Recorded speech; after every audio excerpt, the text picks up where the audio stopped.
대한민국은 선진국인가? 이 질문에 어떻게 답하시겠습니까?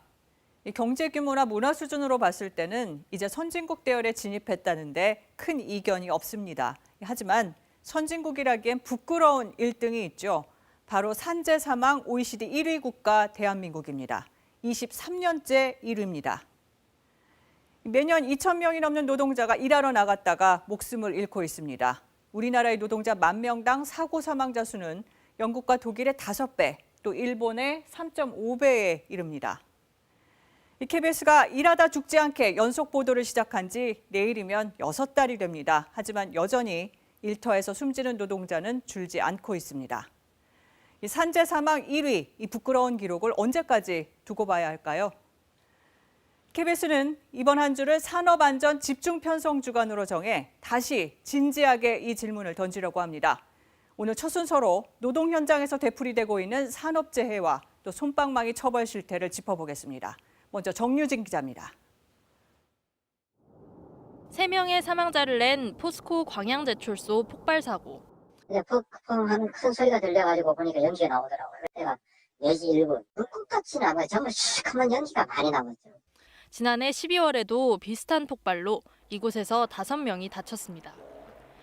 근로자 5명이 숨진 용인 물류센터 화재. 화재가 나면은 작동돼야 그 장치들이 전부 작동을 좀 안 했던 겁니다. 이천 물류창고 화재로 38명이 숨진 지 석 달도 채 안 돼 일어난 일이었습니다. 택배 현장에선 올해 들어서만 노동자 15명이 과로로 쓰러져 숨졌습니다. 이처럼 반복되는 사고와 과로사, 질병으로 매년 2,000명 이상이 일터에서 목숨을 잃고 있습니다. 특히 사망사고의 원인은 떨어짐과 끼임, 부딪힘 같은 단순 사고가 절반이 넘습니다. 얼마든지 피할 수 있는 죽음이었다는 뜻입니다. 복잡한 기술적 원인에서 발생하는 게 아니라 기본적인 안전보건 조치가 안 취해져서 발생하는 게 대다수이고요. 안전 투자나 이런 것에 굉장히 취약해서. 하지만 책임자 처벌은 솜방망이에 그치기 일쑤입니다. KBS가 노동건강연대와 산업안전보건법 위반 사건 670여 건을 분석해보니 피고인 1,000여 명 가운데 실형을 선고받은 사람은 21명뿐, 전체의 1.9%였습니다. 형기도 평균 9.3개월에 불과했습니다.